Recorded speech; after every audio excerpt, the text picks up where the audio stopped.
The Galactic Council had made a grave miscalculation. When they demanded Earth send military advisors to help combat the Vexen swarm threatening the outer colonies, they expected decorated generals with centuries of tactical knowledge uploaded into their neural matrices. They expected polished officers who understood the 17 protocols of interstellar warfare. They expected civilization. What stepped off the transport shuttle made Ambassador Thelrax's 3 hearts skip in synchronized horror. Jenkins walked down the ramp first, combat boots clanging against metal, a wild grin splitting his scarred face. His military uniform looked like it had been through a shredder. Sleeves torn off, patches missing, unauthorized modifications everywhere. Behind him came Katara, her dark hair pulled into a tactical braid, eyes scanning the docking bay with predatory focus. She twirled a combat knife between her fingers like it was a natural extension of her body. "These are your military advisors?" Thelrax's translator struggled with the disbelief in his voice. "Ma'am, I'm Sergeant Jenkins, and this here is Lieutenant Katara," Jenkins said, his grin widening impossibly further. "Earth's finest problem solvers." Katara said nothing, just locked eyes with the ambassador until he looked away. The briefing room felt suffocating. 12 different species sat around the crystalline table, their military brass gleaming under the bioluminescent lights. Charts and holographic displays showed the Vexen advance, a seemingly unstoppable tide of chitinous horror that had consumed 4 colonies in as many months. "The Vexen operate on hive logic," General Cathor explained, his mandibles clicking with each word. "They are perfectly coordinated. Our tactics have proven insufficient." Jenkins leaned back in his chair until it balanced on 2 legs, a gesture that made every alien in the room tense. "So you fight them like a proper army?" "Of course. There are protocols." "That's your first mistake," Katara interrupted, her voice cold and precise.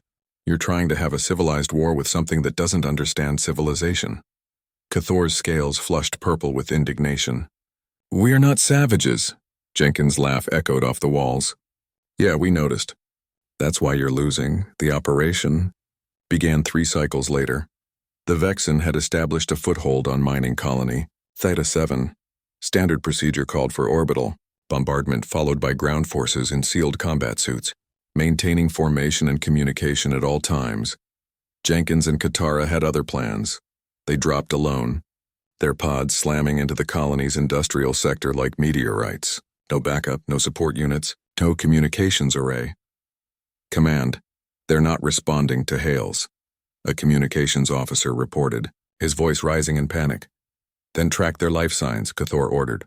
What the sensors showed made no tactical sense. Instead of establishing a defensive perimeter or calling for reinforcements, the 2 human signatures were moving toward the Vexen concentration. Faster than should be possible. The heat signature suggested they were running full sprint into the heart of enemy territory. "They've gone mad," Thelrax whispered. Jenkins felt alive.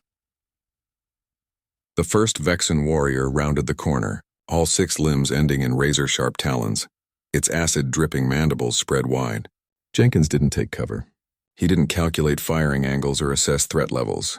He roared, a primal, terrifying sound that evolution had hardwired into humanity over millions of years, and charged. The Vexen hesitated, just for a microsecond, just long enough for Jenkins to slide under its guard and plant a shaped charge directly into its thorax. He was already moving before the explosion painted the corridor purple with alien blood. Katara moved like death incarnate through the colony's maintenance tunnels. The Vexen had every advantage here: infrared vision, chemical tracking, numbers. But they had never faced a human who grew up hunting in urban jungles, who learned to kill before she learned to drive. She used their hive mind against them, leaving false trails, creating chaos. When they converged on her position, she was already gone, and the plasma mines she'd left behind turned their coordination into a funeral pyre. The Vexen hive mind struggled to process what was happening. These creatures didn't follow predictable patterns. They didn't retreat when outnumbered. They didn't value their own survival above the mission. They fought like cornered animals, except they weren't cornered. They were hunting. Jenkins kicked down the door to the colony's central processing hub. 30 Vexen turned as one, their collective consciousness focusing on this single, insignificant target. He smiled, pulled the pin on his last grenade, and threw it at his own feet. The explosion should have killed him. Instead, he burst through the smoke, covered in blood and chitin, firing his weapon on full auto while laughing like a madman.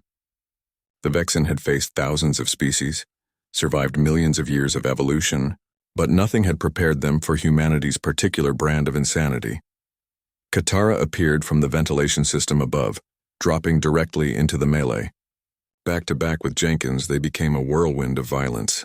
Every tactical manual said they should be dead. Every probability calculation gave them zero chance of survival. They didn't care about probabilities. When the dust settled, silence filled the colony. The Galactic Council's rescue team found Jenkins and Katara sitting among the carnage, sharing a ration pack and arguing about which one of them had the higher kill count. "You're both certifiably insane," the medic said, scanning them for injuries he couldn't believe weren't fatal. "Probably," Katara agreed, not looking up. "Definitely," Jenkins corrected, grinning through the blood on his face. Ambassador Thelrax arrived on the next transport, stepping carefully around the Vexen corpses. This should not have been possible." Jenkins stood, wincing slightly from his injuries. "You asked Earth for help. You just forgot to ask what kind of humans we'd send." He clapped the ambassador on his primary shoulder. "See, you guys got all sophisticated with your wars. Rules and protocols and civilized nonsense, humans. We remember what it took to climb to the top of our food chain back home. You don't fight like soldiers," Thelrax said quietly. Katara finally met his gaze. "That's because we don't just fight. We hunt." The next morning, the Galactic Council received Earth's after-action report. Attached was a simple note: "You wanted military advisors. We sent something better, we sent survivors. The Vexen think they're apex predators. Let us show them what real monsters look like." Earth didn't send generals. Earth sent the descendants of persistence hunters who once chased prey until it collapsed from exhaustion. They sent the children of warriors who smiled in the face of death. They sent humanity in its rawest, most terrifying form. They sent Katara and Jenkins, and the galaxy would never be the same.